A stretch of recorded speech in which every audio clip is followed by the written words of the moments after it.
भारत सरकार क्या करती है, सारे लुटियन मीडिया और गोदी मीडिया पर कंट्रोल करती है ताकि भारतीय जनता को भारतीय जनता तक आवाज नहीं पहुंचे। लेकिन लुटियन मीडिया और गोदी मीडिया के अलावे भी एक चौथा स्तंभ आ गया है, आप जैसे पत्रकार जो जनता तक आवाज पहुंचाते कि रियल ग्राउंड लेवल पर क्या हो रहा है।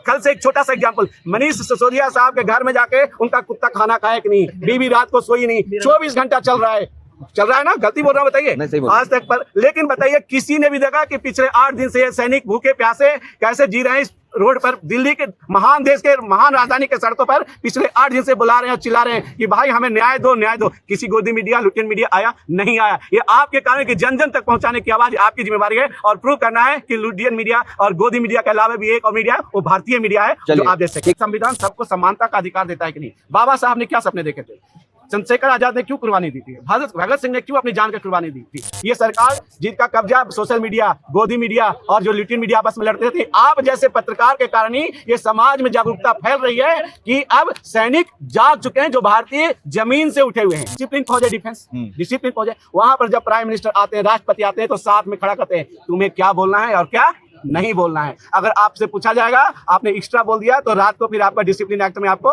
पनिशमेंट चल रहा है। अब कौन सर्विस में रखे कौन डिसिप्लिन तोड़ेगा। सेना ही एक ऐसे शख्स होते हैं जो कि बिना कुछ देखे सरहद पर अपनी जान भी देने को तैयार रहते हैं।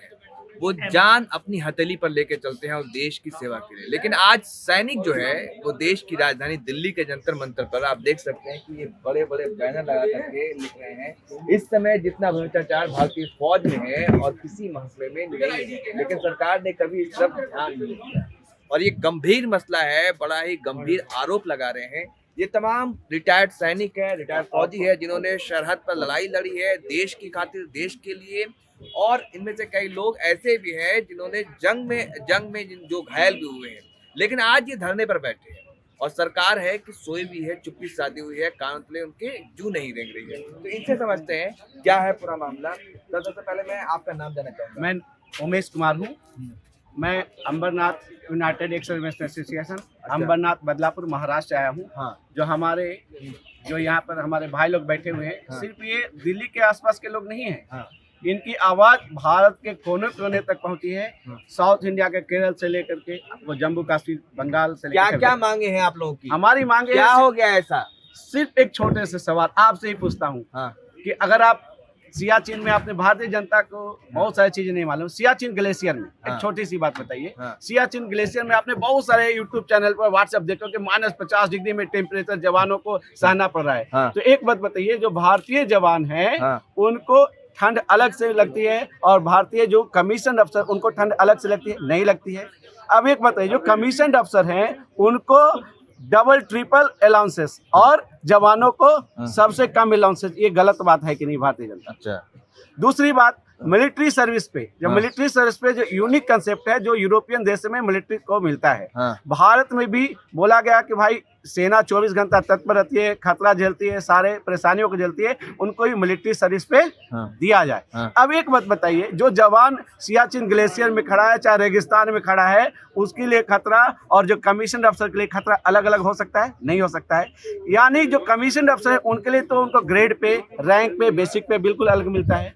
अब बताइए, जो अलाउंसेस जिस जीवन को खतरा उनका बराबर मिलना चाहिए। आप कहना है कि बराबर हो, जो अफसर है और जो जवान है दोनों का बराबर सैलरी होना चाहिए। सैलरी नहीं, अलाउंसेस जो रिस्क है, रिस्क अलाउंसेस, जैसे सियाचिन भत्ता, उसके बाद MSP मिलिट्री सर्विस पे। और सबसे बड़ी बात यह है कि इन्होंने जो OROP, अब एक बात बताइए कि आप कोई कमीशन अफसर है, एक जवान है, तो 97% जवान है, तो उनके लिए बोला कि भाई तुम्हारे पेंशन जो बढ़ाएंगे, तुम्हारा सैलरी बढ़ाएंगे, वो 3% से बढ़ाएंगे।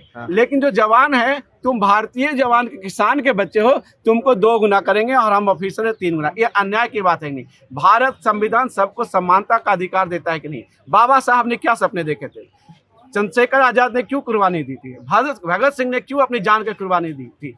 उन्होंने कुर्बानी इसलिए दी थी कि आप हम भारतीय जनता, आगे आने वाला जनरेशन जो अंग्रेजों के द्वारा जो अन्याय किया गया है, इनइक्वलिटी, डिफरेंशिएंसी, भेदभाव है, उसको खत्म करके सबको समान अधिकार मिले, ताकि सब खुशी पूर्वक, इज्जत से और शांति पूर्वक जी सके, ताकि हमारा भारत देश महान बने। अब ये बताइए, हमारे बाबा साहब अम्बेडकर के साथ भगत सिंह साहब, चंद्रशेखर आजाद, अब इन्होंने कुर्बानी जिस बात को ले दिया, आज वही जो अधिकारी हैं जो पर टॉप ब्रास बैठे हुए हैं, और जो सरकार, जब 6 पे कमीशन आई थी तो कांग्रेस आई की सरकार थी, आज बीजेपी की सरकार है। ये सरकार किसी के भी हो, किसी पार्टी पॉलिटिक्स की बात नहीं कर रहा हूँ, ये केंद्र सरकार में बैठे हुए सरकार सिर्फ और सिर्फ ब्यूरोक्रेट्स की बातें सुनती है, जवानों का कोई बात नहीं सुनती। जवानों की बात नहीं सुनती है, लेकिन मोदी जी कहते हैं सबका साथ सबका विकास, तो फिर भेदभाव, आप कह रहे हैं कि भेदभाव हो रहा है, तो जवानों के साथ ही भेदभाव, जो सरहद पर लड़ाई लड़ रहे हैं जवानों के लिए तो लोग सैल्यूट करते हैं, दूर से देखते हैं कि भाई हमारे जवान आ गए जो जान हथेली पे लेकर लड़ाई लड़ रहे हैं, सर कटाने के लिए भी नहीं सोचते ये, फिर ऐसा सरकार क्यों नहीं सुन रही है? बिल्कुल सही बात है। आपने अभी तक लेटेस्ट एग्जांपल आपसे पूछता हूँ, आपने कश्मीर फाइल पिक्चर देखी है? देखी आपने? उसमें एक बड़ा अच्छा से डायलॉग, सरकार किसी की भी हो, सिस्टम तो हमारी है। सिस्टम किसकी है? हमारी। आपने देखा कि डायलॉग बड़ा फेमस है। अब बताइए, सरकार कांग्रेस की हो, सरकार बीजेपी की हो, सर किसी भी पार्टी की हो, लेकिन सिस्टम में बैठे हुए ब्यूरोक्रेट्स ये सिस्टम को यूज करते हैं और सरकार को मजबूर कर देते हैं कि मेरी सुनो। जब 7th पे कमीशन आया तो यही सेना के अधिकारी ने कमीशन का पैसा लेने से मना कर दिया। क्यों? कि उनको पैसा बढ़ा करके नहीं मिला। आज OROP में भी यही हो रहा है, जब तक तुम मुझे बढ़ा कर नहीं दोगे मैं तुम्हारा पे कमीशन एक्सेप्ट नहीं करने वाला हूँ, भले जवान को पैसा मिले या ना मिले। आपका कहना अफसरशाही हावी है। अरे भाई, अफसरशाही वही चाहिए, तो हम लोग को सिर्फ एक ही कहना है, अभी वही कहना, सरकार किसी के भी हो, सिस्टम हमारी है और इसी के खिलाफ हमें आवाज उठाना है। क्या चाहिए? बराबरी। क्या चाहिए? बराबरी। MSP में बराबरी, MSP में बराबरी, MSP में बराबरी, MSP में बराबरी, CSD में बराबरी, CSD में बराबरी, कमीशन भत्ता बराबर, OROP बराबर, OROP बराबर। और जिस सपना को हमारे अंबेडकर साहब ने, भगत सिंह ने, चंद्रशेखर जी ने आजाद भारत के लिए, सम्मानता के लिए अपनी जान का कुर्बानी दे दी, उस बराबरी के अधिकार के लिए, उस आजादी के लिए, वो अफसरशाही, वो हिटलरशाही, वो भेदभाव जिससे इन सारे चीज से आजादी चाहिए। क्या चाहिए? बराबरी। क्या चाहिए? बराबरी। आजादी। क्या चाहिए? आजादी। क्या चाहिए? आजादी। क्या चाहिए? आजादी। अफसरशाही से आजादी, अफसरशाही से आजादी, अफसरशाही से आजादी, हिटलरशाही से आजादी, हिटलरशाही से आजादी, भेदभाव से आजादी, भेदभाव से आजादी। अच्छा ये बताइए कि मोदी जी सबका साथ सबका विकास की बात करते हैं, सबके विश्वास की बात करते हैं, तो क्या उन तक आप लोगों की बातें नहीं पहुंच रही है? अब सही बात है भाई, एक कहावत है, मैं महाराष्ट्र से आया हूँ, लेकिन बेसिकली मैं बिहार का रहने वाला हूँ। बिहार कहाँ से? बिहार में पटना का रहने वाला, नालंदा डिस्ट्रिक्ट का, लेकिन माइग्रेशन हो गया। अब जैसे आपने देखता होगा कि बिहार से बहुत सारे माइग्रेट होकर के दिल्ली आते हैं, पंजाब जाते हैं, मैं मुंबई आ गया। अब एक कहावत है बड़ा बिहार में, निमरा के मौगी सबका भौजी। अच्छा, आपने सुना होगा, नहीं तो आप सुन लीजिए कि जो गरीब किसान का होता है उसका कोई आवाज नहीं सुनता है। ये जवान है जो भारतीय हैं, जो अंग्रेजों के जमाने में जब भारतीयों का नहीं सुनता था, आज यही अफसरशाही है जो जवानों सोचते ये करेंगे क्या, इलिटरेट है, अनपढ़ है, लेकिन सोशल मीडिया का जमाना है। ये सरकार जिसका कब्जा सोशल मीडिया, गोदी मीडिया और जो लिटिन मीडिया आपस में लड़ते थे, आप जैसे पत्रकार के कारण ही ये समाज में जागरूकता फैल रही है कि अब सैनिक जाग चुके हैं जो भारतीय जमीन से उठे हुए हैं, जो कैम्ब्रिज विद्यालय में पढ़े हुए हैं, DU में पढ़े हैं, टॉप रैंक के, जो ऊपर से ऊपर आके कमीशन अफसर बन गए, वो भारतीय जनता को, नब्ज को नहीं जानते। आज भारतीय जनता जानती है कि सोशल मीडिया का पावर आप जैसे पत्रकार के कारण, और जो जवानों की आवाज को साथ में साथ मिलाएगी। आप बड़ा गंभीर आरोप लगा रहे हैं, लेकिन मोदी जी तो जवानों का सम्मान करते, दिवाली मनाते आप लोग रात में। बिल्कुल सही बोला, बिल्कुल सही बोला। अब एक बात बताइए, डिसिप्लिन फौज है, डिफेंस डिसिप्लिन फौज है, वहां पर जब प्राइम मिनिस्टर आते हैं, राष्ट्रपति आते हैं, तो साथ में खड़ा करते हैं, तुम्हें क्या बोलना है और क्या नहीं बोलना है। अगर आपसे पूछा जाएगा आपने एक्स्ट्रा बोल दिया तो रात को फिर आपका डिसिप्लिन एक्ट में आपको पनिशमेंट चल रहा है। अब कौन सर्विस में रखे कौन डिसिप्लिन तोड़ेगा? तो प्रधानमंत्री तक वही बातें पहुंचती है जो अधिकारी बताना चाहते हैं। प्रधानमंत्री और भारत सरकार किसी की भी हो, भारत सरकार क्या करती है, सारे लुटियन मीडिया और गोदी मीडिया पर कंट्रोल करती है ताकि भारतीय जनता को भारतीय जनता तक आवाज नहीं पहुंचे। लेकिन लुटियन मीडिया और गोदी मीडिया के अलावे भी एक चौथा स्तंभ आ गया है, आप जैसे पत्रकार जो जनता तक आवाज पहुंचाते कि रियल ग्राउंड लेवल पर क्या हो रहा है। कल से एक छोटा सा एग्जांपल, मनीष सिसोदिया साहब के घर में जाके उनका कुत्ता खाना खाया कि नहीं, बीवी रात को सोई नहीं, 24 घंटा चल रहा है ना, गलती बोल रहा हूँ बताइए? नहीं, सही बोल आज तक पर। लेकिन बताइए किसी ने भी देखा कि पिछले 8 दिन से ये सैनिक भूखे प्यासे कैसे जी रहे हैं इस रोड पर, दिल्ली के महान देश के महान राजधानी के सड़कों पर पिछले 8 दिन से बुला रहे हैं, चिल्ला रहे हैं कि भाई हमें न्याय दो, न्याय दो। किसी गोदी मीडिया लुटियन मीडिया आया नहीं आया। ये आपके कारण कि जन जन तक पहुंचाने की आवाज आपकी जिम्मेवारी है और प्रूव करना है कि लुटियन मीडिया और गोदी मीडिया के अलावा भी एक और मीडिया है, वो भारतीय मीडिया है जो आप जैसे। ठीक है, आपकी बातों में एक विरोधाभास नजर आ रहा है। हाँ बताइए। एक तरफ आप कह रहे हैं कि भाई अफसरशाही है, दूसरी तरफ सरकार को भी ये कह रहे हैं कि कंट्रोल कर लिया गया है, उनको उन तक बात नहीं पहुंच रही। क्या सरकार आपकी सुनना नहीं चाह रही है या अफसर जो है आपकी बातों को जाने नहीं दे रहे वहां तक? अब बिल्कुल सही सवाल आपने पूछा है। हाँ। अब एक बात बताइए, उनके पास एक सिस्टमेटिक ऑर्गेनाइज सेक्टर है। हाँ।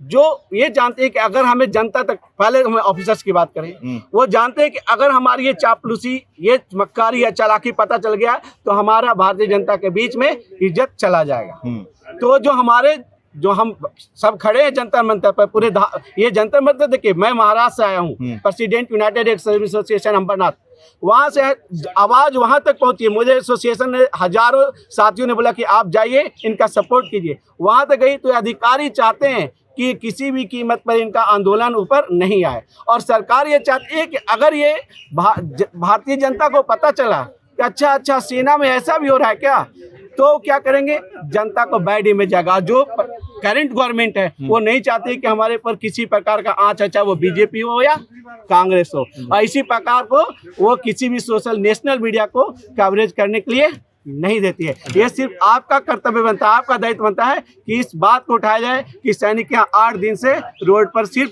भारत में रह के, आजाद भारत में रह के आजादी की मांग करें। एक बाबा साहब के संविधान जिसमें बोला कि सबको बराबर का अधिकार है, वहाँ पर रह कर के बाबा साहब के संविधान के सर अपनी बराबरी का अधिकार मांग रहे हैं जो उनका काम के लिए। एक आखिरी सवाल है, अग्निवीर को लेकर दिल्ली हाईकोर्ट ने आज मुहर लगा दी है, क्या कहना चाहेंगे? अब एक बात बताइए भाई, एक बात आपका बड़ा एकदम ठेठ भाषा में समझाता हूँ। हाँ। सर आप लोग ही बताइएगा। हाँ। जवान में भर्ती कौन होता है? जवान में भर्ती पढ़े जिसका अगर आपके पिताजी के पास पैसे होते हैं तो आपको हार्वर्ड यूनिवर्सिटी में भेजते हैं। आप समझिए, आप personally don't take it personally, I am telling you, अगर आपके पास पैसा होता है तो आज तक बड़ा मास कम्युनिकेशन मीडिया में करते हैं और बीबीसी में जाके एंकरिंग करते हैं। सही बात है। अब एक बात बताइए, जवान भर्ती होते हैं गरीब किसान के बच्चे, मिडिल क्लास के बच्चे, ऐसे नहीं हो, साधारण बच्चे नहीं होते, वो इंटेलिजेंट बच्चे होते हैं कि उनके पिताजी के पास इतना पैसा नहीं होता कि लाखों रुपया देकर कोई इंजीनियरिंग मेडिकल करवा सके। अब ये क्या करते हैं, 20 लाख 25 लाख लड़के के भर्ती लेके आते हैं। अब गरीब किसान को क्या चाहिए? Financial security. अब भाई जैसे बाप गरीब है तो क्या करेगा, भैया मेरा बेटा किसी प्रकार का नौकरी मिल जाए, मेरा घर चले। सही बोल रहा हूँ गलत बोल रहा हूँ? अब एक बात बताइए, एक किसान के पास 4 बच्चे हैं, अब उसके पास ऑप्शन है अग्निवीर का, स्टेट पुलिस का, बीएसएफ का। बड़ा ध्यान से सुनिए, एक किसान के पास 4 बेटे हैं, चलो 4 बेटे में जो सबसे इंटेलिजेंट बच्चा है उसको अग्निवीर में भेजेगा या बीएसएफ में भेजेगा, स्टेट पुलिस में भेजेगा? वो सबसे पहले वो स्टेट पुलिस में भेजेगा, क्योंकि वहाँ सिक्योरिटी है, ताकि उनको जानता कि भैया एक बार स्टेट पुलिस में घुस गया तो मेरे बच्चे का पेट चलते रहेगा और मेरा घर भी मेरे बच्ची के शादी होगा, बाकी भाई पढ़ लिख लेंगे। अगर मैं स्टेट पुलिस में नहीं जा गया तो दूसरा ऑप्शन चुनेगा वो बीएसएफ में, तीसरा ऑप्शन चुनेगा सीआरपीएफ में, और चौथा ऑप्शन जो लास्ट वाला बच्चा भैया जो सबसे 3rd क्वालिटी का बेटा होगा, कहेगा साले तुझे कहीं नहीं हुआ तो एक काम कर, तू अग्निवीर में भर्ती हो जा। बात समझिए, एनालिसिस क्या कर रहा है। यानी कि थर्ड जो लास्ट फोर्थ फिफ्थ क्वालिटी का मैन पावर है जो अग्निवीर में भर्ती हो, जब टॉप क्वालिटी का man power state police, second quality का मैन पावर सीआरपीएफ बीएसएफ जहां परमानेंट नौकरी है। ऐसा नहीं कि अग्निवीर में आने के बाद वो फिर सुनिए ऐसा नहीं कि अग्निवीर में आने के बाद 4 साल के बाद उसको आईएएस अफसर बन जाएगा। अग्निवीर में आने के बाद ही फिर उसको रिजर्वेशन किसमें दिया गया है, आपको स्टेट पुलिस में जवान के लिए भर्ती के लिए रिजर्वेशन दिया गया। यानी अग्निवीर छोड़ करके भी आपको स्टेट पुलिस में ही आना है तो अग्निवीर में क्यों जाएं, समझिए सीरियस मुद्दे। तो ये अग्निवीर में लास्ट क्वालिटी घटिया क्वालिटी का मैन पावर को गवर्नमेंट ऑफ इंडिया को भर्ती करने के लिए कौन बोल रहा है, ये सजेशन दिया है top bureaucrats. They are not loyal to the nation. वो सेना को कमजोर करने के लिए ओपन मैं ये बताऊं, उनके ऊपर आरोप लगा रहा हूं, ये भारत देश को कमजोर करने में लगे हुए हैं, चाहे वो किसी में, चाहे यूरोपियन कंट्री के, चाहे अमेरिकन ब्यूरोक्रेट्स में, चाहे चाइनीज, वो भारत सेना को सीधे सीधे कमजोर करने में इसलिए लगे हुए हैं। तारीफ की जा रही है इसकी, भाई ये जो अग्निवीर योजना है ये विदेशों से सर जी वही में जाता है। सर जी एक बात बताइए, सुनिए मैं आपको ही बताऊं, मैं आपसे एक मिनट सुनिए सर जी, मैंने आपके सवाल का जवाब दिया। आपने क्या बोला, आपने फर्स्ट क्वालिटी के मैन पावर को किस में भेजेंगे, स्टेट पुलिस से भेजेंगे। लास्ट जो घटिया क्वालिटी का मैन पावर भेजेंगे, सुनिए पहले खत्म नहीं, सुनिए एनालिसिस की बात है। लास्ट क्वालिटी का मैन पावर किस भेजेंगे, अग्निवीर में, क्योंकि 4 साल के बाद उसको फिर से स्टेट पुलिस में आना है, तो हर एक आदमी सिक्योरिटी चाहिए पहला।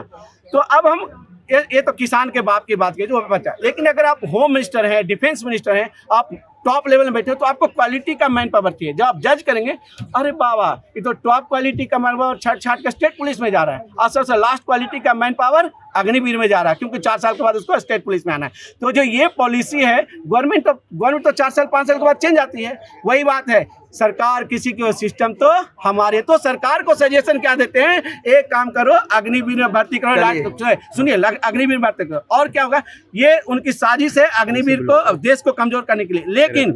लेकिन यही जो 4 साल में जो सेना को 4 साल में सेना को बोलते हैं कि जवानों को पेंशन मत दो, वही अपने VK Singh, general VK Singh 1 साल के लिए सरकार के खिलाफ 1 साल के लिए कोर्ट में पहुंच गया। तो अपने लिए अलग, और देश के जो जवान, देश बोले नहीं, गरीब किसान के बच्चे, यानी मिडिल क्लास और लोअर मिडिल क्लास के जो ऐसे बच्चे जो इंटेलिजेंट बच्चे हैं, उसके बाप माई के पास पैसे नहीं है कि अपने बच्चे को पढ़ा सके, उस बच्चे को, उस गरीब के किसान को शोषण कर रहे हैं, और देश को कमजोर करने का साजिश है ये टॉप ब्यूरोक्रेट्स का। चलिए बहुत बहुत शुक्रिया। तो ये देख सकते हैं कि एक गंभीर आरोप लगा रहे हैं जो पूर्व सैनिक हैं, उनकी तरफ से बड़ा ही गंभीर आरोप लगाया गया है कि ये जवान को जो है भारतीय सेना को कमजोर करने की कहीं ना कहीं एक साजिश है, और ये जो अफसरशाही हावी हो गई है ये देश के लिए खतरनाक है। इन्होंने अग्निवीर का भी एग्जाम्पल दिया कि किस तरीके से अग्निवीर के जरिए एकदम वर्स्ट क्वालिटी का जो सैनिक है वो तैयार किया जा रहा है।